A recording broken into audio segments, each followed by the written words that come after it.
दोस्तों, आज स्वतंत्रता दिवस की पूर्व संध्या पर द न्यू क्लासेस की ओर से आयोजित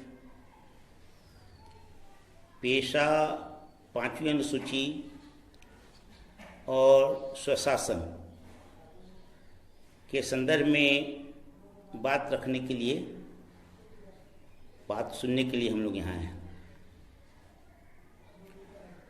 दोस्तों, ये सप्ताह इस विषय के लिए आज का दिन संयोग से बहुत ही उपयुक्त है। 9 से लेकर 15 अगस्त तक की जो अवधि है वो भारत के इतिहास में और एक हिसाब से दुनिया के इतिहास में भी लोगों की आज़ादी, स्वायत्तता, बाहरी की आकांक्षा का अवधि है। 9 अगस्त अंग्रेजों के भारत से हटाने के लिए सबसे ताकतवर, सबसे मजबूत जन-उभार आया था। 1942 9 अगस्त 9 अगस्त ही आदिवासियों का दिन है, विश्व आदिवासी दिवस है। और आदिवासी समाज स्वायत्तता की, स्वशासन की, अपनी स्वतंत्रता की, अपनी अलग पहचान की अलग जगाता, दावेदारी करता, दुनिया की सबसे सशक्त आबादी। वो एक तरह से स्वायत्तता की आकांक्षा का प्रतीक समाज अगर कोई अभी है, सबसे बड़ा है, सबसे सशक्त है तो आदिवासी। और 15 अगस्त तो हम लोग जानते ही हैं। स्वशासन के साथ पांचवी अनुसूची और पेशा का संदर्भ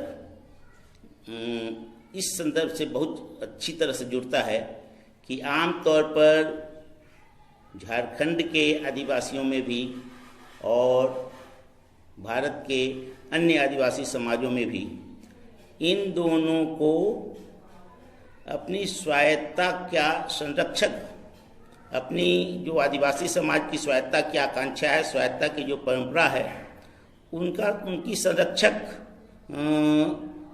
के रूप में इन दोनों प्रावधानों को देखा जाता है। एक ओर जहां आदिवासी समाज, झारखंडी समाज पांचवी अनुसूची को और पेशा से बहुत अपेक्षाएं रखता है। पेशा और पांचवी अनुसूची में उसके सपनों का, उसकी आकांक्षाओं का प्रतिबिंब है, वो देती हैं, ये प्रावधान वो देते हैं, इस तरह की समझ रखता है। साथ ही साथ पेशा और पांचवी अनुसूची की जो विफलता है, उसके सपनों को पूरा करने में, उसकी आकांक्षाओं को पूरा करने में गांव सभा की ताकत को स्थापित करने में और आदिवासियों की स्वतंत्र धार्मिकता, संस्कृति, प्रकृति के प्राकृतिक संसाधन, आदिवासी समाज के साथ, आदिवासी समाज के पास के स्थित प्राकृतिक संसाधनों के संरक्षण के संदर्भ में जो अपेक्षाएं हैं इन दोनों से वो पूरी नहीं हुई हैं। इस कारण से इन दोनों प्रावधानों की विफलता से हताश भी है, मायूस भी है। यानी पांचवी अगर स्वशासन की आकांक्षा जहां है, जिसका सबसे सटीक प्रतीक झारखंड में और आदिवासियों के लिए कम से कम पांचवी अनुसूची और पेशा का प्रावधान दिखता है, तो इन दोनों संदर्भों में, पेशा और पांचवी अनुसूची के संदर्भ में कुछ करने की, अब तक जो करते रहे हैं, तब तक जो हम करते रहे हैं, जाहिर है वो पर्याप्त नहीं है, नाकाफी है, उससे बातें बनी नहीं है। तो अब तक जो करते रहे हैं उससे आगे कुछ सोचने की, उससे आगे कुछ करने की और शार्प तरीके से, धारदार तरीके से मसलों को चिन्हित करने की और उन पर व्यापक ढंग से आगे बढ़ने की जरूरत है। और इसी जरूरत के तहत, इसी जरूरत के एहसास के तहत हमने इस विषय पर अपनी बात रखने की कोशिश की सोची। हाल के दिनों में 2 खबरें आई हैं जिनसे पता चल जाएगा कि इनकी स्थिति क्या है। सबरंग में एक खबर आई कि महाराष्ट्र के ग्राम सभा के लोग कंफ्यूज्ड हैं। उनको समझ में नहीं आ रहा है कि 15 अगस्त की ग्राम सभा के दिन हम क्या करें, ग्राम सभा की बैठक करें या न करें। और उसका संदर्भ ये था कि राज्य सरकार के 3 ऑर्डर हैं। एक ऑर्डर कहता है कि कोविड-19 के समय ग्राम सभा नहीं करनी है। एक ऑर्डर कहता है कि एक दिन पहले महिलाओं की सभा भी हो जानी चाहिए। एक और इसी तरह का और ऑर्डर करता है। दूसरा, आज ही के दिन आज के अखबार में, रांची में हिंदुस्तान टाइम्स में छपा है, वामपंथी संगठनों ने, वामपंथी पार्टियों ने झारखंड सरकार से, राज्यपाल से मिलकर ये मांग की है कि TAC, ट्राइबल एडवाइजरी काउंसिल का गठन किया जाए। ये मांग की, यानी एक पहला जो उदाहरण है दिखाता है कि ग्राम सभा, सामान्य ग्राम सभा की बात है तो पेशा के इलाके की ग्राम सभा की भी यही स्थिति होगी कि ग्राम सभा अपनी बैठक करें या न करें, इसके लिए भी उन्हें निर्भर रहना पड़ता है प्रांतीय सरकार पर, सरकारी आदेशों पर। क्योंकि साथ ही साथ ये भी है कि अगर 15 अगस्त की बैठक नहीं होगी, ग्राम सभा की बैठक नहीं होगी, तो सरकार ग्राम सभाओं पर कार्रवाई कर सकती है। यानी वो अनुशासनात्मक कार्रवाई भी कर सकती है, दंड भी दे सकती है। हम अपने स्वशासन की, हम अपनी ग्राम सभा की बैठक नहीं करेंगे, इसके लिए सजा प्रांतीय सरकार दे सकती है। दूसरा, TAC जो है उतनी नियमित नहीं है, वो कभी रहती है कभी नहीं रहती। जिस TAC से सबसे ज्यादा आस 5वीं अनुसूची के इलाके के लोग लगाए रहते हैं, वो कभी रहती है कभी नहीं रहती है, ये स्थिति। अब इस तरह से हम इन बातों को और आगे बढ़ाते हुए थोड़ा सा सोचें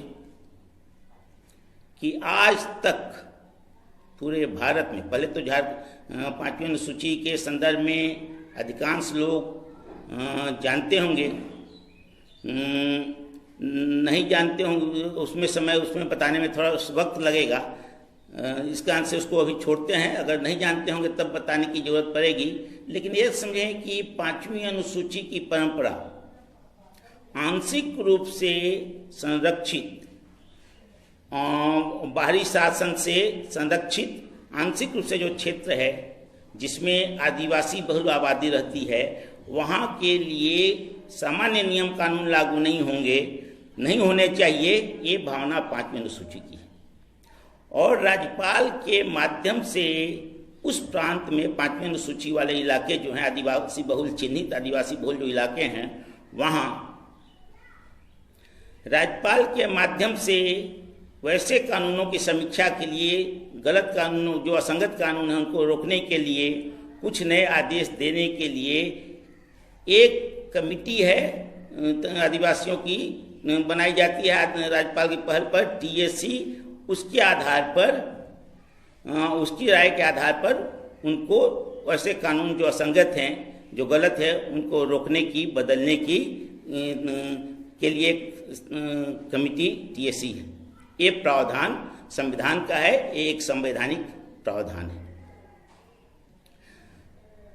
इस संदर्भ में ये है। लेकिन आज तक झारखंड में तो इसको सीधे सीधे दावे के साथ कहा जा सकता है, लेकिन और इलाकों के लिए भी दूसरा है कि सर, अगर ये समझें कि इस 5वीं अनुसूची में प्रावधान है कि जो 5वीं अनुसूची में राष्ट्रपति द्वारा घोषित जो क्षेत्र हैं, जो इलाके हैं, झारखंड में कुछ पंचायत भी हैं, कुछ प्रखंड हैं और अधिकांश जगह जिले हैं, तो ऐसे जो क्षेत्र हैं, वैसे क्षेत्र और जहां आदिवासी हैं, कोई 5वीं अनुसूची का क्षेत्र 5th शेड्यूल के तहत घोषित इलाके नहीं हैं, लेकिन आदिवासी जिस राज्यों में हैं वहां TAC, ट्राइबल एडवाइजरी काउंसिल बनाई जा सकती है। लेकिन स्थिति ये है, आज़ाद भारत के बाद ही कहें, अभी की जो स्थिति है कि भारत के सारे राज्यों में आदिवासी तो जरूर होंगे। ऐसा इलाका शायद ही होगा जहाँ थोड़ी सी संख्या में भी आदिवासी नहीं होंगे। अपवाद राज्य कुछ शायद हों, उसका अभी उसके बारे में अभी हम नहीं बता सकते, लेकिन 10 राज्य में ही 5वीं अनुसूची के इलाके हैं, बाकी इलाकों में नहीं है। क्यों नहीं है? ये जो वास्तविकता है, क्यों नहीं है? क्या वहाँ आदिवासी नहीं है? और आदिवासी हैं, 5वीं अनुसूची के क्षेत्र नहीं है, तो क्यों नहीं है? एक प्रश्न, इसका जवाब हमको खोजना और इसका जवाब मांगना चाहिए। और अगर नहीं भी हैं लेकिन वहाँ आदिवासी हैं, तो वहाँ राज्यपाल ने, वहाँ राष्ट्रपति ने, वहाँ केंद्र सरकार ने, वहाँ TSC आदिवासियों की सुरक्षा के लिए, आदिवासियों की सुरक्षा के लिए ट्राइबल एडवाइजरी काउंसिल बना सकने का प्रावधान 5वीं अनुसूची में है, तो वहाँ क्यों नहीं बनाया गया? ये सोचने की जरूरत है कि क्यों नहीं बनाया गया, ये सवाल पूछने की जरूरत है। अक्सर होता ये है, और साथ ही साथ हमारे समाज में 5वीं अनुसूची और पेशा के संदर्भ में जो मान्यताएं हैं, एक मान्यता ये है कि ये नहीं होता, ये हमारे संघर्ष के परिणाम हैं, हमारे संघर्ष की, आदिवासियों की संघर्ष की वजह से मिले। लेकिन संघर्ष की जो आकांक्षा थी,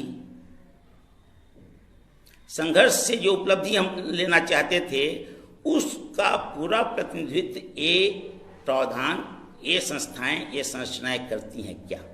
ये पहले सोचने का संदर्भ है। यानी अंग्रेजों के आने के पहले समाज की जो स्थिति थी, अभी भी हम जिस तरीके से अपने समाज को चलाना चाहते हैं, अपनी व्यवस्था चलाना चाहते हैं, अपने गांव का संचालन करना चाहते हैं, उस तरह के प्रावधान अमल तो छोड़ दें, क्योंकि अमल करने वाली मशीनरी में जो अमल पर हैं वो शायद नहीं भी करें, लेकिन उस तरह के प्रावधान इन कानूनों में, इन प्रावधानों में, उस तरह की बातें इन प्रावधानों में हैं क्या? जिस भाषा में हम बात करते हैं, राज्यपाल को,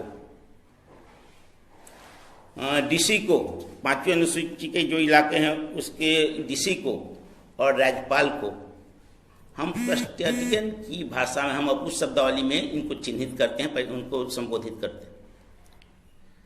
स्वशासन की आकांक्षा रखने वाला स्वशासी समाज किसी ऊपर से तय किए हुए, केंद्र सरकार से तय किए हुए, और राज्यपाल कैसे चुने जाते हैं पता है, IAS कैसे बनते हैं पता है, तो उसके आधार पर जो है उसको हम अपने समाज के हिसाब से उसको कस्टडियन माने, ये शब्दावली सही है क्या?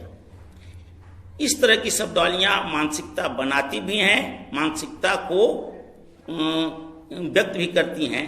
तो हम अपने ऊपर राज्यपाल के भरोसे हैं, राज्यपाल हमारे संरक्षक हैं, हमारे समाज में अपने से वो अधिकार नहीं है, और हम उस भाषा में संतुष्ट हैं। ये शब्दावली कितनी उपयुक्त है, ये समझने की जरूरत है। ध्यान दें कि जितने इस तरह के प्रावधान बने हैं, जो आगे हम जिक्र करेंगे, विश्लेषण करेंगे, जितने इस तरह के प्रावधान बने हैं, उसमें ऊपर की जो सत्ता रही है, शीर्ष की जो सत्ता रही है, शिखर की जो सत्ता रही है, उसने अपने हितों को छोड़कर इस तरह के प्रावधान, इस तरह की रियायतें, इस तरह की संरक्षण नहीं दी। CNT एक्ट आया, लेकिन सारे जमीन पर मालकियत, आदिवासी इलाके में भी सारी जमीन पर मालकियत सरकार की है, सरकार जब चाहे ले सकती है। इस मान्यता का, इस आधार पर बना भूमि अधिग्रहण कानून, जिसमें सहमति की भी जरूरत नहीं रहेगी, वो बना रहा। उद्योगों को देने के लिए, उद्योगों के लिए जो जमीन दी जाएगी, वो CNT एक्ट उस पर रोक नहीं लगा सकता। ये स्थितियां बनी रही स्वतंत्र। और अब इसी तरह से आधार पर हम 5वीं अनुसूची, क्योंकि पेशा 5वीं अनुसूची क्षेत्र के लिए बहुत सारे, 5वीं अनुसूची क्षेत्र की जो भावनाएं हैं कि 5वीं अनुसूची क्षेत्र में कानून सामान्य तरीके से नहीं बने, इस कारण से पंचायत का कानून बना था, तो 5वीं अनुसूची क्षेत्र में लागू नहीं हुआ। उसके लिए स्पेशल पेशा बनाना पड़ा। नगर पालिका में, नगर पालिकाओं का चुनाव हो रहा है, लेकिन वो वर्जित हैं, कानून को तोड़ के, संविधान को तोड़ के वो काम हो रहा। उसी तरह से बहुत सारे काम जो हो रहे हैं, 5वीं FRA जो बना, फॉरेस्ट राइट एक्ट बना, वो उसमें ग्राम सभा का बहुत महत्व है। वो 5वीं अनुसूची क्षेत्र के लिए केवल नहीं है, लेकिन ग्राम सभा का उसमें बहुत ज़्यादा महत्व है। जो पेशा और जो सारे विकास हुए उससे आगे की बात है, तो उस तरह से चीज़ें बनी। तो यहाँ अगर देखें तो 5वीं अनुसूची में जो संदर्भ है, आज तक झारखंड में, जो पीछे बात कर रहे थे कि झारखंड में आज तक शायद ही कोई कानून हो जो आदिवासी क्षेत्र पर भी लागू हो रहा है, आदिवासी बहुल क्षेत्र पर भी लागू हो रहा है, जिसको राज्यपाल ने TSC के का बैठक बुलाकर उस पर विचार किया हो और उसके आधार पर उसको रोका गया हो। आज तक शायद ही ऐसा हुआ हो। अगर होगा तो इतिहास की गर्त में है, यादें उसकी नहीं है, यानी उसको याद करने के लायक भी नहीं समझा जाता। अगर होगा तब ज़्यादा उम्मीद है कि ऐसी बात है ही। आज तक विधानसभा जिस तरह से नियमित होती है, पेशा के बनने के बाद, पंचायती संशोधन, संविधान संशोधन के बाद, पंचायती व्यवस्था के आने के बाद कम से कम पंचायतें नियमित होने लगी हैं। इस तरह की नियमित अवस्था समय समय पर बैठेंगे ही, TSC के लिए इस तरह की कोई अनिवार्यता नहीं है। कम से कम जो 5वीं अनुसूची में दर्ज है, सारे कानूनों के संदर्भ में कि उसको रोक लगाया जा सकता है, लेकिन कुछ बातें तो उसमें दर्ज है। जो दर्ज है उसमें ये बात है कि भूमि की बचाव के लिए, जमीन की के लिए आदिवासियों की जमीन सुरक्षित रहे, आदिवासी इलाके में जमीन सुरक्षित रहे, इसके लिए और साहूकारों से बचत, सूदखोरी से बचाव मिले, इस तरह के कानून का तो सीधे सीधे 5वीं अनुसूची में जिक्र है। लेकिन न तो विधानसभा ने आज तक इस तरह के कानूनों को TSC के लिए बनाया होगा तो भेजा, न राज्यपाल ने अनिवार्यता उस पर बातचीत की। इस तरह की चीजें नहीं चलती। एक और संदर्भ जो ध्यान देने की का बात आएगा कि सचमुच TSC में 20 सदस्य होते हैं, जिसमें 15 आदिवासी विधायक होंगे और 5 आदिवासी समाज के वे लोग जिनको राज्यपाल मनोनीत करेंगे।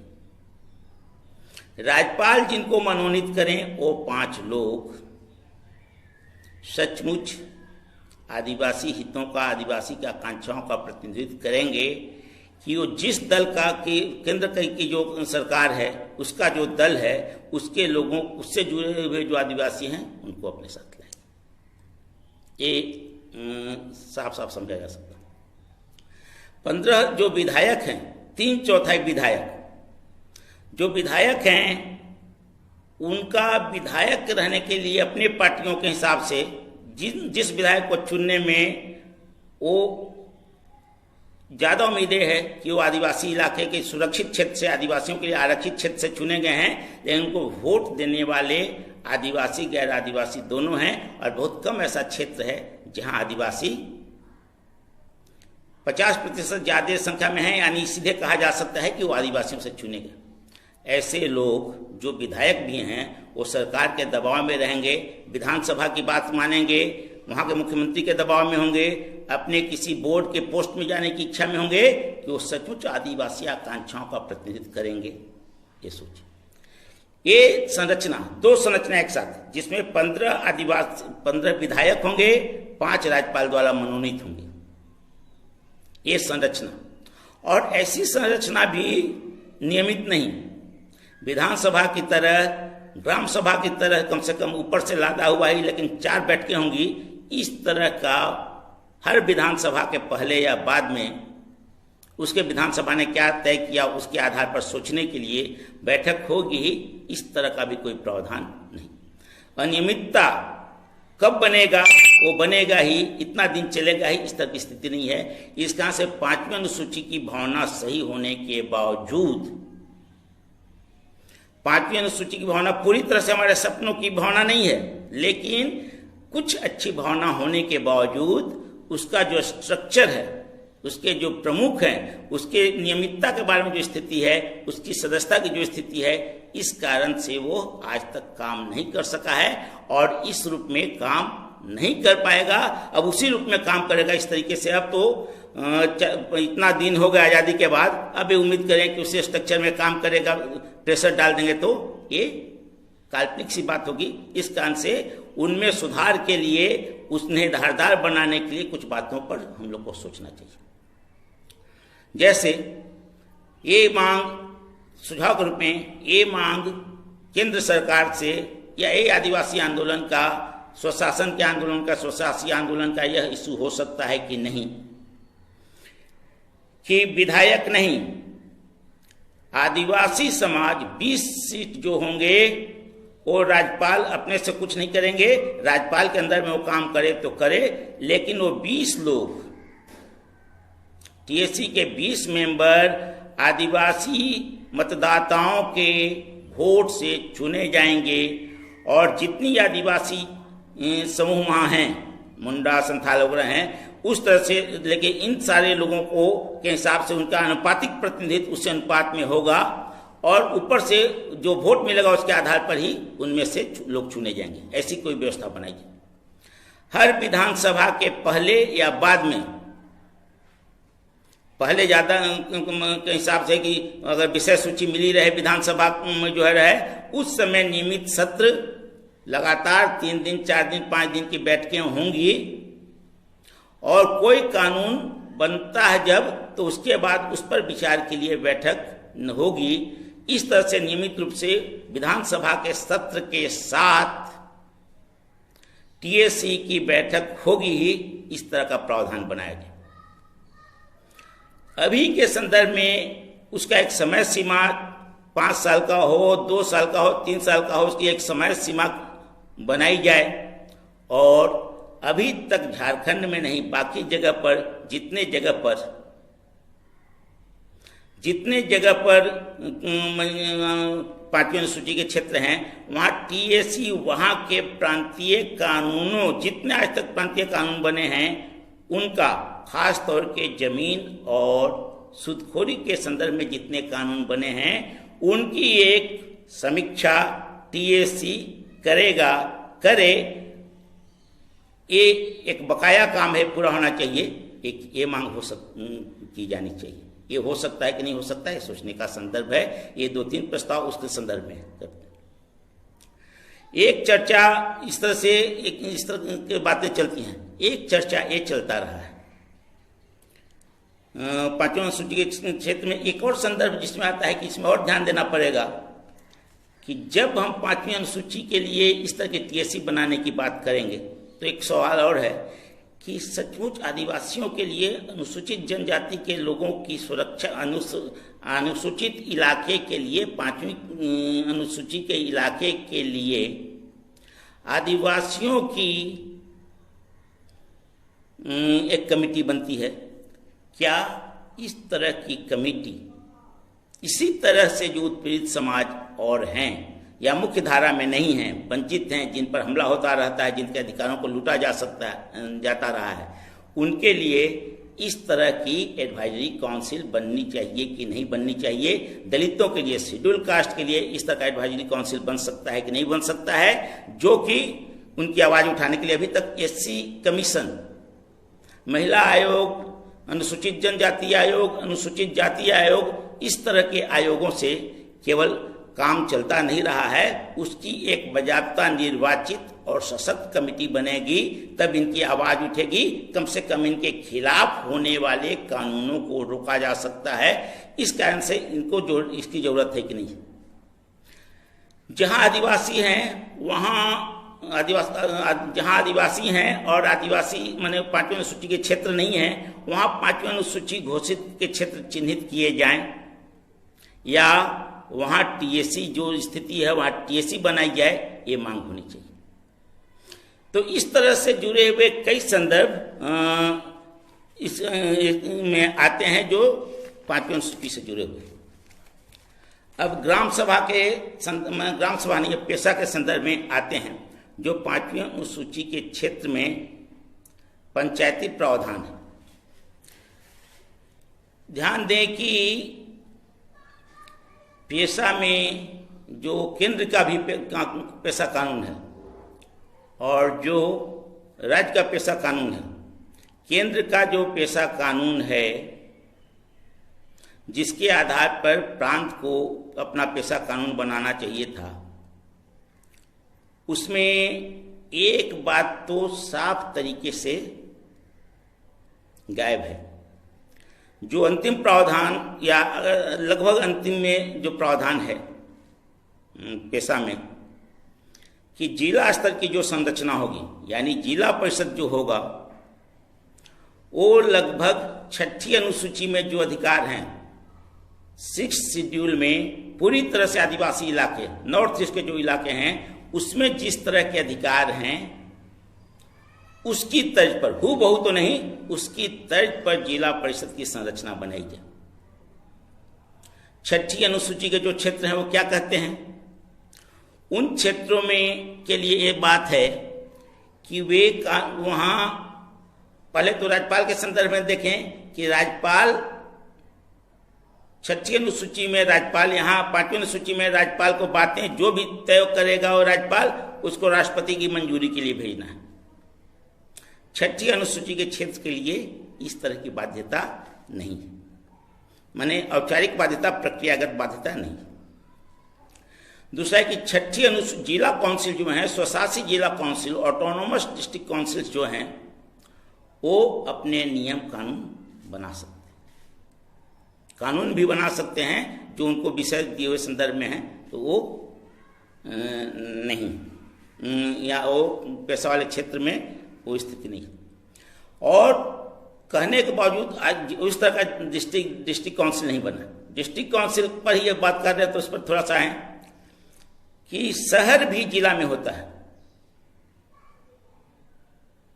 जो उसका जिला मुख्यालय है वो भी जिला के अंदर होता है, लेकिन जिला परिषद जो बनेगी वो जिला के वो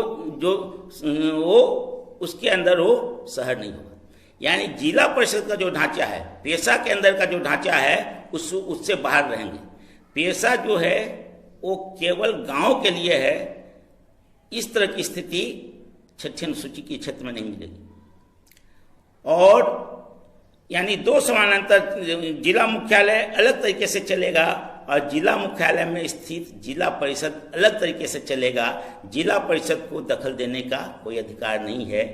और डीसी जो है वो जिला परिषद की बात मानने का, उसकी बात सुनने का के लिए बाध्य नहीं है। सबसे बड़ी जो इकाई होगी वो बाध्य नहीं है, उसके लिए बाध्य नहीं भी हो पूरी तरह से काम करने के लिए, लेकिन जो सवाल होंगे उसके लिए भी जवाबदेह नहीं है। पेशा में के कानून के अभी हम लोग ये संदर्भ देखते रहते हैं कि अभी के समय में जो आंदोलन चलते हैं, पेशा की बैठक, फर्जी पेशा का, फर्जी ग्राम सभा का जिक्र बहुत आता है। जब भी कोई खनन की बात होती है, जब भी कोई योजना की बात होती है जिसको प्रखंड को लागू करवाना हो, लेकिन उम्मीद है कि वो फैसला नहीं हो पाएगा ग्राम सभा में, तो छल के साथ, सातिरपने के साथ,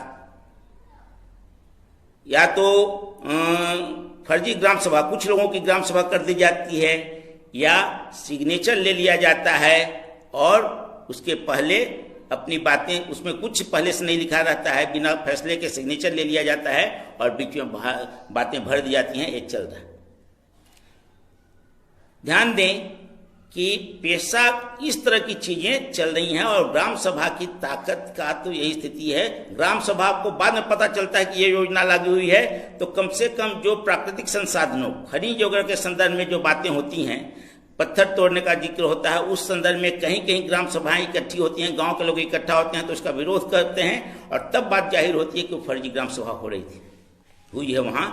लेकिन बाकी संदर्भों में तो, ब्लॉक वाली योजनाओं के संदर्भ में तो इतना भी नहीं हो पाता है, क्योंकि ब्लॉक में गांव के दलाल जो लोग होते हैं पावरफुल, उनका हिस्सा मिल जाता है। इसका अंश गांव की ताकत को तोड़।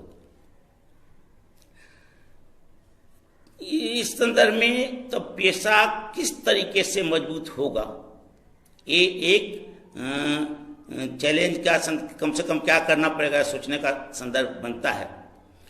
लेकिन एक बात तो जो साफ है कि गांव की ताकत को कमजोर करने के लिए ग्राम सभा की पेशा के संदर्भ में भी ये सोच लें कि वो हमारी आकांक्षाओं का प्रतिनिधित्व नहीं करता रहा है, इस मामले में ठीक है कि अनुसूचित क्षेत्र में ग्राम सभा का एक महत्व है। ग्राम सभा करवाना होगा, ग्राम सभा से अनुमति की बात, ग्राम सभा का परामर्श ग्राम सभा के सामने पेश करके योजना के बारे में सोचना होगा। इस बाध्यता की वजह से अपनी आवाज उठाते रहने का ग्राम सभा को मौका मिलता है।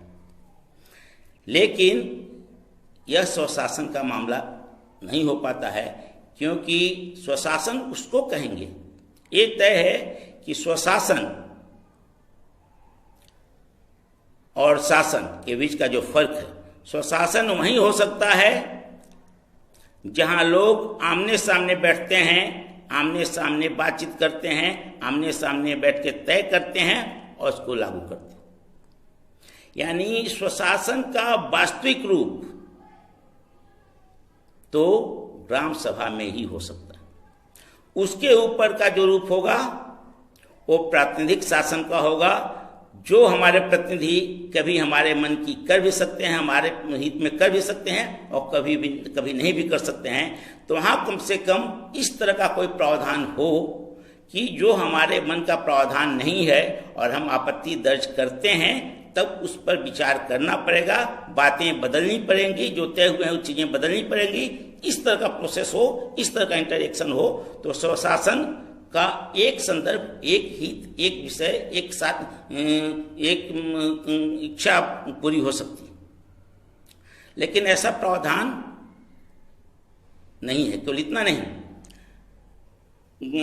ग्राम सभा ही तय करेगी, ग्राम सभा के द्वारा तय योजना ही मानी जाएगी, ये पेशा में कहीं भी पूरी तरह से स्पष्ट नहीं है।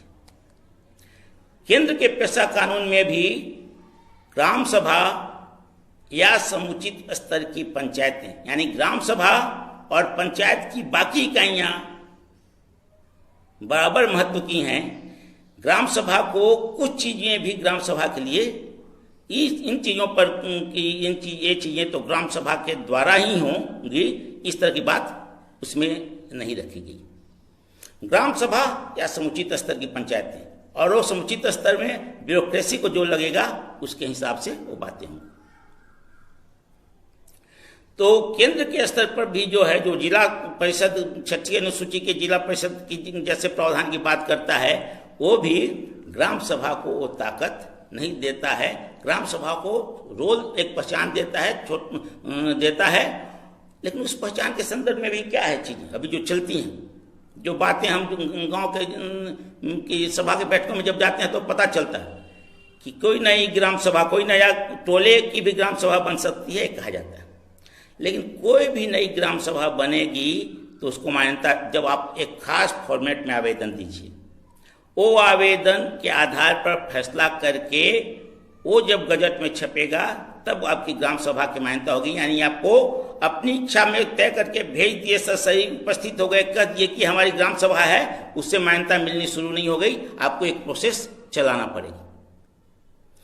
एक तो संदर्भ इसका आता है कि यानी ग्राम सभा भी अपने हिसाब से हम स्वयंभू हैं, हम अपने मिलके गांव सभा के सारे लोग जब मिलके कह रहे हैं कि हम ग्राम सभा के रूप में काम करना चाहते हैं, तो बात पूरी हो गई और ये जानकारी हम केवल देंगे, इस तरीके से बातें जानकारी देंगे ताकि ऊपर की योजनाओं के साथ उसका तालमेल हो सके। नहीं, आपको उसके लिए भी ये करना पड़ेगा।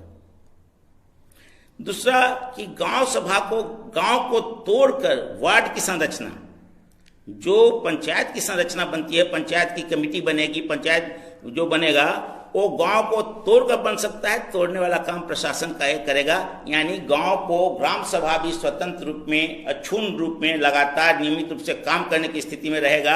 उस स्थिति में नहीं है वार्ड की संरचना के कारण से।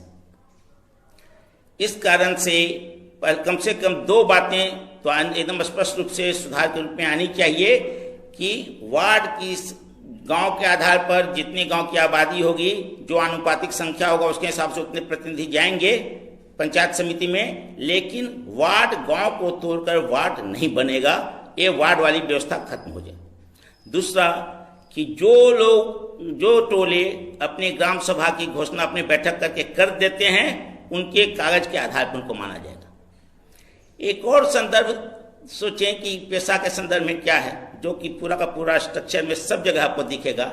FRA उससे बहुत मुक्त है, उसमें ग्राम सभा की निर्णायकता बहुत है, लेकिन तब भी वो भी SDC सब डिविजनल कमेटी वगैरह के कारण से फंसता है, और वहाँ से उसकी जो ग्राम सभा का जो तय फैसला रहता है सारे तरीके से वो भी सालों साल चलते हैं। लेकिन यहाँ देखें कि यहाँ पोजीशन है कि ग्राम सभा, यहाँ की स्थिति है कि ग्राम सभा कुछ तय कर, ग्राम सभा का पास भी पैसा आएगा तो ग्राम सभा के साथ पंचायत सचिव यानी जनप्रतिनिधि, जनता का चुना हुआ प्रतिनिधि, गांव में रहने वाला जिसका पता है, जो इधर उधर नहीं जाने वाला, वो गांव का ग्राम का आदमी भी अकेला अपना खाता, उसके नाम से खाता नहीं चल सकता है। गांव के लोगों के नाम से खाता मान्य, 2 ही 3 लोग सारे लोग गांव के होंगे, वो मान्य नहीं होगा। उसके साथ एक सरकारी आदमी का, ब्यूरोक्रेसी का, सरकारी नौकर का जुड़ा होना जरूरी है। पंचायत सचिव यानी पंचायत सचिव आते ही वो ईमानदारी की बात हो गई, हिसाब से नियम हो गया, कानून सम्मत हो गया, और उसके पहले अकेले एक करेंगे तो नहीं है। वहाँ क्या स्थिति है, वीडियो कभी भी प्रखंड अध्यक्ष, प्रखंड का चुना हुआ जो है पंचायती आधार पर जो बना हुआ प्रखंड अध्यक्ष है, हर काम के लिए वीडियो और प्रखंड अध्यक्ष का ज्वाइंट खाता होगा, ये व्यवस्था जरूरी नहीं। लेकिन पंचायत के स्तर पर जब होगा, प्रखंड के पंचायती प्रतिनिधियों के लिए जब होगा, तो इस तरह से ज्वाइंट होगा, इस तरह की व्यवस्था करनी पड़ेगी। और जब पैसा आएगा तो आपकी जो ऊपर से पैसा आया हुआ है उसके हिसाब से करना पड़ेगा। राजस्व की ताकत, ग्राम सभा की सबसे, ग्राम सभा स्वशासन की इकाई नहीं है, स्वशासी इकाई नहीं है, विकास की भी स्वयं संचालित, खुद से चलने वाली पहलकारी आत्मनिर्भर इकाई नहीं, क्योंकि पैसा ऊपर से आना है और राजस्व वसूलने का ताकत उसके पास, रेवेन्यू का, कोई टैक्सेशन का, ये ताकत उसके पास नहीं है। अगर राज्य सरकार कुछ देगा तब इस तरह से होगी। तो इन कारणों से होता क्या है कि सही अर्थ में तो ग्राम सभा की भी जो स्थिति होनी चाहिए वो स्वशासी नहीं है। एक ध्यान दें कि पेशा के संदर्भ में और पंचायत के संदर्भ में एक बात ध्यान देनी चाहिए, जिसको हम लोग अक्सर, जिसका मूल्यांकन आता नहीं है, वो आया नहीं है। वो ये है कि कहा यह जाता है जो पंचायती व्यवस्था जो खत्म हुई वो क्यों खत्म हुई, तो उसका असल निशाना जहां होना चाहिए, पंचायती व्यवस्था जो कमजोर हुई क्यों हुई, इसका असल जो विश्लेषण होना चाहिए सही जगह पर, वो नहीं हो पाता। आजाद भारत में विकास के लिए, गांव-गांव में विकास के लिए गांव पर भरोसा करने की जगह सरकारी कर्मचारियों की जो नौकरी करते हैं, नौकर चुन के, नौकर बहाल करके उनके माध्यम से विकास करने की योजना बनाई गई। बीडीओ ब्लॉक डेवलपमेंट ऑफिसेस बने। ब्लॉक डेवलपमेंट ऑफिसेस का बनना, जमीन का के लिए सीओ का बनना, ग्राम सभा के हाथ में जमीन का अधिकार नहीं होना, उस सीओ के माध्यम से जितने जमीन के घोटाले होते हैं वो हम जानते हैं, उसमें सीधे सीधे सीओ की मिली भगत होती है। तो सीओ का अधिकार होना, यानी ब्लॉक स्तर में ब्लॉक डेवलपमेंट ऑफिसर और सीओ, इसकी जो संरचना आई उसने गांव के पहलकदमी को, गांव के अपने से जिस तरह से परंपरा के हिसाब से गांव चल रहे थे, अपना विकास जिस तरह से करना होता था कर रहे थे, नहीं कर बुरी हाल में थे, लेकिन उसकी जगह पर उनके हाथ से पहल लेकर लूट का एक माध्यम बना और पंचायती संस्थाओं को खत्म करने का, की पहल को खत्म करने का सबसे बड़ा आधार हो रहा। बाद में नेहरू ने, पहले उनको लगा कि जनता के पहलकदमी विकास कार्यक्रमों में नहीं हो रही है, ब्लॉक डेवलपमेंट ऑफिस के कार्यक्रमों में नहीं हो रही है, तब पंचायती व्यवस्थाएं बनी, लेकिन वो भी ताकतवर, निर्णायक या नियमित रहे, वैसा नहीं। वो कभी चुनाव होगा कभी नहीं होगा, इस रूप में आई। लेकिन ब्लॉक के हाथ से पावर लेकर पंचायतों को नहीं दिया गया। आज भी अगर ध्यान दें कि सबसे बड़ी क्या स्थिति है, कोई भी दिक्कत होती है, ग्राम सभा से लेके पेशा के अंदर की ग्राम सभा हो, पेशा के अंदर का पंचायत हो या सामान्य पंचायत हो, हर जगह पर सबसे ज्यादा टकराहट, सीधे सीधे टकराहट किससे होती है, तो नौकरशाही से। और उस नौकर एक एक चीज के लिए ऊपर से जब तक नौकरशाही जब तक नियमावली नहीं बनाएगी तब तक ये 29 विषय आपके हाथ में नहीं आएंगे। होना ये चाहिए था कि जिस दिन से पेशा बना उस दिन से ये 29 विषय केंद्र सरकार और राज्यपाल की अधिसूचना के साथ ये 29 विषय गांव पंचायती संस्था के अंदर आ जाने चाहिए थे। लेकिन एक एक करके जैसे पंचायत, और इसमें संविधानिक, चूंकि लोगों को लगता है कि 29 विषय दिए हुए हैं, वो 29 विषय दिए हुए हैं, लेकिन जब तक वो प्रांत के स्तर के जो अधिकारी हैं उनके माध्यम से जब तक आपको दिया नहीं जाता तब तक वो आपके नहीं है। ये जो प्रावधान है, यानी पंचायत सही अर्थ में कोई पंचायत की सूची नहीं है, पंचायत के लिए विषय है लेकिन पंचायत के लिए कोई सूची नहीं है। जो सूची है वो प्रशासन की मन मर्जी पर है, ये स्थिति है। तो जब तक इसके संदर्भ में ये डिमांड करने का संदर्भ है कि जब तक हर स्तर की ब्यूरोक्रेसी उस स्तर की निर्वाचित संस्था के अधीन, जिस तरह से चीफ मिनिस्टर के साथ चीफ सेक्रेटरी होता है, पूरा प्रांत का ये होता है, उसी तरह से डीसी या तो बराबर होगा या जिला परिषद के अध्यक्ष के अधीन होगा, जो या तो दोनों संयुक्त रूप से कुछ करेंगे, अकेले कुछ नहीं कर सकते हैं। इस तरह की व्यवस्था जोड़ी जाए और 6ठी अनुसूची के तर्ज पर जिला परिषदों को अधिकार देने का काम तत्काल किया जाए। इस मांग पर वार्ड की व्यवस्था खत्म की जाए। ये इस संदर्भ में जब तक बातें नहीं आएंगी तब तक टैक्स का वो 19 जो विषय हैं वो सीधे सीधे उनके हाथ में चले जाएं। अकेले भी जो जनप्रतिनिधि हैं वो उनके हाथ में जो अनटाइड फंड हैं उसको खर्चा करने का स्वतंत्र रूप से ग्राम सभा को अधिकार हो और खाता भी उनके हाथ में हो, क्योंकि संयुक्त हाथ में होना वो व्यवहारिकता की बात कर सकते हैं, लेकिन एक तरह से ये ब्यूरोक्रेसी की प्रधानता और जनप्रतिनिधियों पर अविश्वास का संदर्भ देता है। इसका से उसको बदलने की जरूरत है। अंत में स्वशासन के संदर्भ में कुछ बात कह के हम खत्म करने की कोशिश करेंगे कि एक बात ध्यान दें कि गांधी और बिरसा में काम के तरीके, आंदोलन के तरीके में बहुत फर्क दिखता है। उनकी सांस्कृतिक धार्मिक पृष्ठभूमि में बहुत फर्क दिखती है लगता है, लेकिन जो सपना है उसमें गजब की एकता, गजब का मेल, गजब की साम्यता है। अगुआ दिसुम, अगुआ राज और ग्राम स्वराज,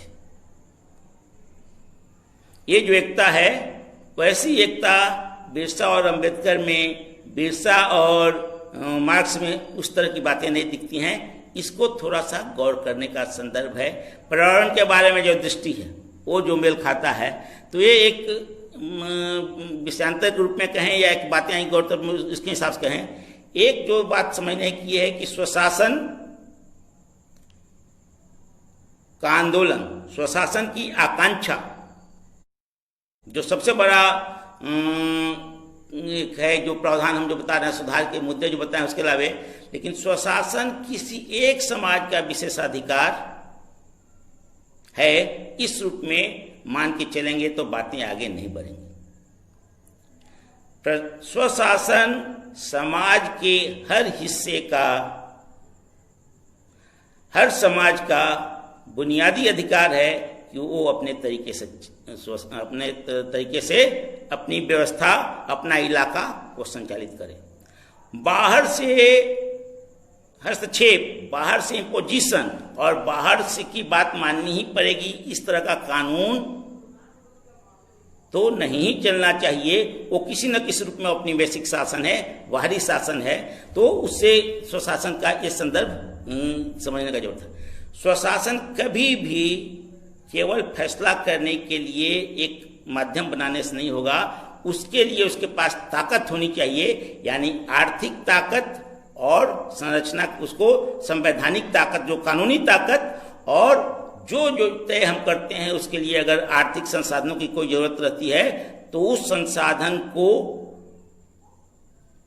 जुटा सकने के लिए अधिकार ये होना चाहिए। और इस आधार पर उतना जरूरी चीज स्वशासन को, पेशा को और 5वीं अनुसूची को सचमुच में कारगर बनाना है तो जो मुद्दे हम कुछ बताए, इस तरह के मुद्दों पर, इस तरह के मुद्दे को सोचना चाहिए, निकालना चाहिए, और उसके आधार पर हम लोगों को आंदोलन बनाने की कोशिश करनी चाहिए।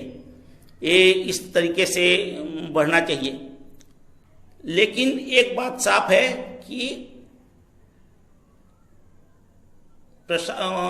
ब्यूरोक्रेसी को कंट्रोल किए बगैर, ब्यूरोक्रेसी का ताकत कम किए बगैर स्वशासन विकास के लिए हो या पूरे समग्र रूप में का मामला हो, वो तब तक हम उसमें सफल नहीं हो सकते हैं।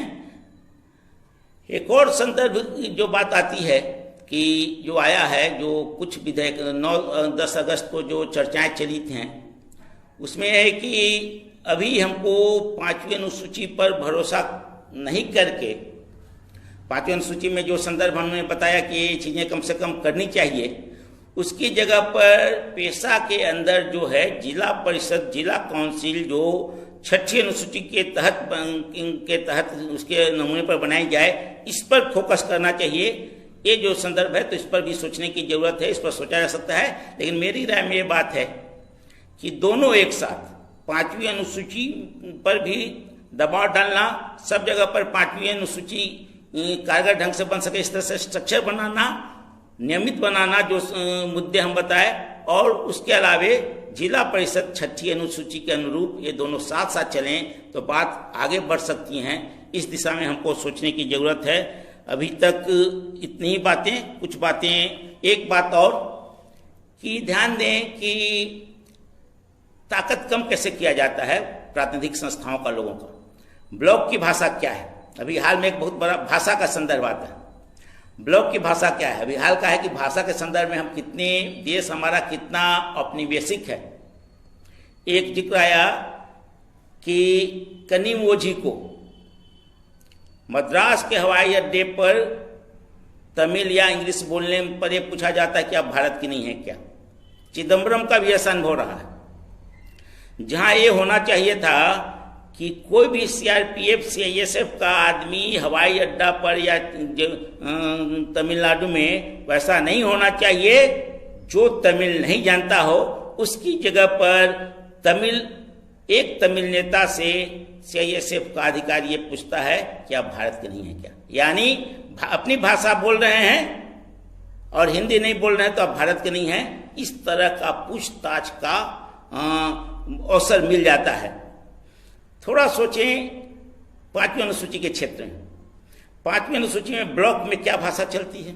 जब हिंदी में बात चलने लगी, ये इंग्लिश में लिखा जाने लगेगा, तब पढ़ा लिखा अच्छा से अच्छा आदमी, पढ़ा लिखा जो सामान्य है, जो उस स्तर का है, जो खुद से लिखता है, वो बातचीत के समय कम से कम कमजोर पड़ जाएगा। यानी 5वीं अनुसूची क्षेत्र में, वैसे तो हर जगह की होना चाहिए, लेकिन पेशा क्षेत्र में शुरुआत यहाँ से हम लोग कर सकते हैं कि पेशा क्षेत्र में 5वीं अनुसूची क्षेत्र में ब्लॉक अधिकारी, ब्लॉक के लोग वही होंगे जो वहाँ की लोकल भाषाएं जानना है, कि उनको पब्लिक से सरोकार रखना है, पब्लिक डीलिंग करनी है, और वहाँ की बातें वहाँ की भाषा में होंगी।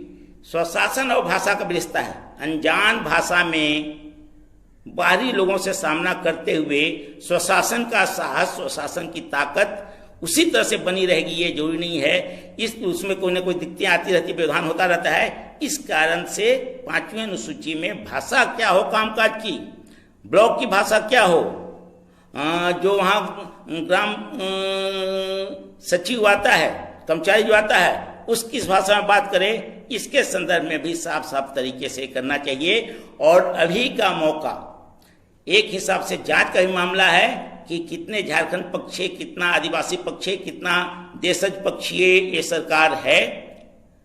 दूसरा, दबाव डाल के कुछ करवाने का भी अनुकूल माहौल है। तो इस संदर्भ में 5वीं अनुसूची और पेशा के संदर्भ में एक हस्तक्षेप करने की जरूरत है। इस तरह की चर्चाओं की, कई तरह की गोष्ठियां चलें, आपस में बातचीत हो, कुछ कॉमन मुद्दे निकलें और अपने अपने मुद्दों को लेकर अलग अलग तरीके से भी जो मुद्दे लगते हैं उन पर अलग अलग तरीके से भी इस पर आवाजें उठें, हस्तक्षेप हो, तो स्वशासन की दिशा में कुछ कदम आगे बढ़ा जा सकता है। यही कहते हुए हम अपनी बात थोड़ी देर के लिए रोकते हैं। कोई सवाल होंगे या कोई कुछ बातें अचानक याद पड़ेंगी तो हम बोलते हैं 2-3 मिनट, उसके लिए हम रुकते हैं। पॉइंट के रूप में चिन्हित करने के लिए जब तक सवाल नहीं आता है तब तक कि ध्यान दें कि ब्यूरोक्रेसी सेंट्रिक कितनी ये व्यवस्था है। इस इलाके में जो रहेगा उसके लिए वंशावली, खातियान या इतना साल रहना जरूरी है। लेकिन स्वशासन और स्थानीयता, स्वशासन यानी स्थानीय लोगों का शासन अपने हिसाब से, लेकिन ब्यूरोक्रेसी का लोग जो कि नौकरी पर आता है, बहाली पर आता है, वो कहीं का भी हो सकता है, वो स्वयंभू, ग्राम सभा स्वयंभू नहीं है, अपने से फैसला करेगी तब। लेकिन कानूनी हिसाब से कोई कर्मचारी जिस जिला का है, जिस राज्य में आ गया हो, वो सरकारी कर्मचारी 1 दिन 2 दिन, जो झारखंड का स्थानीय नीति भी है और बाकी जगह का भी लगभग यही है, कुछ जगह 1-2 साल का अंतर है, लेकिन तब भी साल का बहुत फर्क है दोनों में, सामान्य स्थानीय और सरकारी जो स्थानीय बनते हैं, तो स्वयंभू स्थानीय है। यानी वो भाषा यहाँ की जाने नहीं, संस्कृति माने या नहीं माने, किसी इलाका में का रहा हो या नहीं रहा हो, उस इलाके का कभी स्थायी वासी रहा नहीं हो, वो सरकारी लोग सब जगह के स्वयंभू स्थानीय होंगे, स्वयंभू संचालक होंगे। ये जो सेंट्रिक है, इसको तोड़े बगैर लाख कानून बनते रहेंगे, उसकी भावनाएं अच्छी होंगी, लेकिन इस तरह के उन पर जब तक कंट्रोल नहीं किया जाएगा तब तक अपना सपना स्वशासन का शायद ही पूरा हो। इस पर सबसे ज्यादा ध्यान देने की जरूरत है। मिथिलेश जी का क्या सुझाव कहाँ है? मिथिलेश जी एक बात बहुत अच्छी सलाह दिए हैं और वो सही बात है, और वो स्वशासन के जो हमारी बात छूट भी गई वो उसके हिस्से का है। स्वशासन का हिस्सा जब होता है तो जब तक संसाधनों पर हम जो फैसला करते हैं, हमारी जिंदगी यहाँ के संसाधनों से जुड़ी हुई है, वहाँ के संसाधनों से चलती है, पीढ़ी दर पीढ़ी चलती आ रही है। इस कारण से यहाँ के संसाधनों पर स्थानीय लोगों का स्वाभाविक नैसर्गिक हक है और संविधान को, कानूनों को इसे मानना चाहिए। ये स्वशासन की एक शर्त है, संसाधनों पर हक। और इसी वजह से झारखंड में जितने आंदोलन चलते रहे हैं, ध्यान देंगे कि ग्राम सभा हो, यानी अपनी जो पहले से व्यवस्था गांव की चली आ रही है, समाज की चली आ रही है, वो चलती रहे। ग्राम सभा और जल जंगल जमीन, प्राकृतिक संसाधनों पर जनता का हक, ये दोनों इशू आंदोलन के रूप में ये लगातार गांव लगातार चला रहा है और ये मान्यता बनी हुई। तो इसके लिए सही अर्थ में पेशा में सहज तौर पर कहा जा सकता है, और पेशा में रघुवर दास के समय इसका बहुत उल्लंघन हुआ कि ये पेशा में कम से कम लिखा हुआ है कि सामुदायिक संपत्ति पर का संरक्षण सरकार ग्राम सभा को करना है। यानी सामुदायिक संपत्ति समाज का है, सरकार का नहीं है, वो ग्राम सभा का अधिकार का क्षेत्र है। तब भी वो गैर मजरूआ तक को भी लैंड बैंक में डाल रहे थे। संसाधन जो हैं, एफआरए के बाद से तो और आगे उसके विस्तार अगर करें, एफआरए का सही भावना उसका विस्तार होना चाहिए। तो संसाधन जो प्राकृतिक संसाधन जितने हैं, जल जंगल जमीन खनिज नहीं केवल, वहाँ से गुजरने वाला स्पेक्ट्रम, वहाँ से गुजरने वाला हवा, वहाँ से गुजरने वाली रोशनी, जिनसे सोलर एनर्जी, जिनसे मोबाइल की तरंगें ये सब चलती हैं, उन पर भी स्थानीय लोगों का अधिकार होना चाहिए, चिन्हित होना चाहिए। उस पर मालकियत, अनिवार्य मालकियत स्थानीय लोगों की होनी चाहिए। और पहली मालकियत या पहला दावा, पहला अधिकार, पहला दायित्व, एकमात्र दायित्व नहीं, पहला दायित्व उस जो उससे सीधे रहती, अगर कोई निजी जमीन के साथ जुड़ा हुआ है तो उस निजी जमीन के मालिक का होना चाहिए। इस तरह की बात को मान्य करना होगा, तभी स्वशासन का सपना पूरा होगा। और ध्यान दें कि बिरसा का जो अबुआ दिसुम, अबुआ राज का जो आंदोलन था, जो स्लोगन था, वो इस कारण से भी था कि बाहरी शासन में केवल बाहरी आरोपण नहीं था, यहाँ की जमीन की लीज हो रही थी, जमीन पर कब्जे हो रहे थे, यहाँ के जंगल पर कब्जे हो रहे थे, उन पर बाहरी मालिकियत थी और वो शासन के हिसाब से था। शासन और स्वशासन के बीच के कंट्राडिक्शन को, गैप को लगातार कम करना होगा। प्रत्यक्ष अधिकार संसाधनों पर भी करना होगा, केवल कर पर और रेवेन्यू पर नहीं, उसका सीधा है कि संसाधनों पर भी रखना होगा। इस रूप में तो यहाँ इस मुद्दे को पेशा में डालने का हम लोग मांग तो करते रहे, लेकिन पेशा के हिस्से में, 5वीं अनुसूची के हिस्से में अगर डाला जा सकता है तो सीधे वो डाला जाए। 6ठी अनुसूची जैसी व्यवस्था बनाने में तो स्वाभाविक रूप से वो आ सकता है, एक हम लोग को सोचने की जरूरत है। एक और बात चलते चलते कह दें, जब तक ये नहीं आता है, कि ध्यान दें कि संविधान का जिक्र आता है और परंपराओं का जिक्र आता है। कभी कभी जटिलता बनती है कि रूढ़ि प्रधान या संविधान प्रधान, संवैधानिक प्रावधान प्रधान हैं या रूढ़ि प्रधान है। रूढ़ि ही अकेले काम से चीजें चलेंगी कि संविधान के कुछ चीजों का हल होगा। तो उस संदर्भ में, स्वशासन के संदर्भ में कहते हुए कि स्वशासन सबका हक है, उसके रूप अलग अलग हो सकते हैं, ये बात है कहे हम, लेकिन ध्यान दें कि भारत के संविधान के कुछ चीजें, उसकी प्रस्तावना में जो घोषित लक्ष्य हैं, नागरिकों के जो मौलिक अधिकार हैं, नीति निर्देशक जो तत्व हैं, जो ड्यूटीज हैं, जो कुछ विशेषाधिकार हैं, यही प्रमुख हैं, यही समाज के जिंदगी के हिसाब से जुड़े हुए हैं। बाकी साधन हैं, स्ट्रक्चर जो है, सीएजी होगा, राष्ट्रपति होंगे, ये होंगे, वो इनके लिए साध्य ये हैं। तो इस हिसाब से जो संवैधानिक मूल्य हैं भारतीय संविधान के, उनके आधार पर जो परंपराएं चल रही हैं वो हमारा स्वाभाविक अधिकार हैं। और उन मूल्यों के आधार पर अगर कुछ चीजें उनको सीधे तोड़ती हैं, या महिलाओं के अधिकार को, किसी व्यक्ति के अधिकार को, आदिम जनजाति के अधिकार को, किसी दलित के अधिकार को, किसी व्यक्ति के व्यक्तिगत स्वतंत्रता को जो चीजें तोड़ेंगी, ऐसी बातें सामुदायिकता के नाम पर भी हमको नहीं मानना चाहिए। क्योंकि स्वशासन का मतलब समाज का शासन, समाज में हर व्यक्ति की अपनी गरिमा, अपनी स्वतंत्रता होती है, हर व्यक्ति राय देता है। यानी स्वशासन में हर व्यक्ति का सम्मान, हर व्यक्ति की बराबर भागीदारी, हर व्यक्ति की निर्णायकता, हर व्यक्ति की गरिमा का भी संदर्भ है। इस कारण से सामुदायिकता और वैयक्तिकता, निजी अधिकार और सामाजिक दायित्व, सामाजिक अधिकार, ये दोनों का संयोजन करते हुए स्वशासन के आंदोलन को आगे बढ़ना होगा। और जितना इसको कम जटिल बनाएंगे, जितना इसमें कम टकराहट होगी, उतना हम आगे की तरफ बढ़ते जाएंगे, उतनी ताकत हमारी होगी। ये है। एक बात ये आया है कि जो अपने से पढ़ के भी जाना जा सकता है, 5वीं अनुसूची और पेशा एक्ट में क्या अंतर है। पहले तो ये समझें कि 5वीं अनुसूची संविधान में लिखा हुआ एक प्रावधान है, वो संवैधानिक प्रावधान है। पेशा एक एक्ट है जो एक संवैधानिक संशोधन के बाद आया। 5वीं अनुसूची में टीएससी की बात है, ट्राइबल एडवाइजरी काउंसिल की बात है, जो राज्यपाल बनाएगा।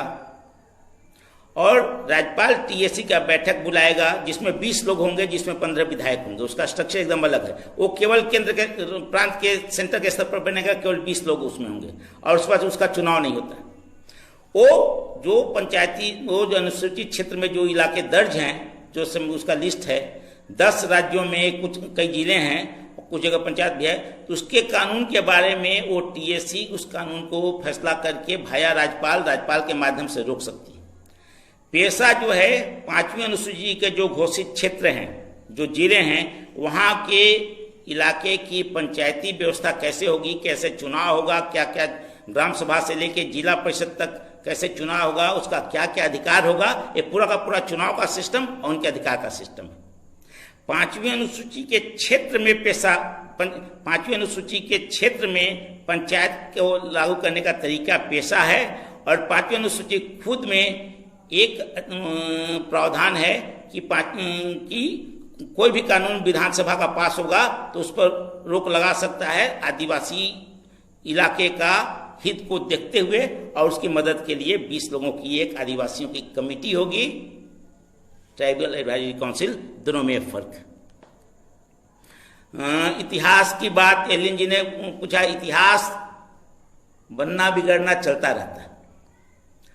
मनु का इतिहास लगता है कि अब आ जाएगा, पुष्यमित्र आ जाएंगे। वो जो मनु और पुष्यमित्र के जो लोग थे, मानने वाले लोग, उनके लगातार परिश्रम से, उनके लगातार कोशिश से, उनकी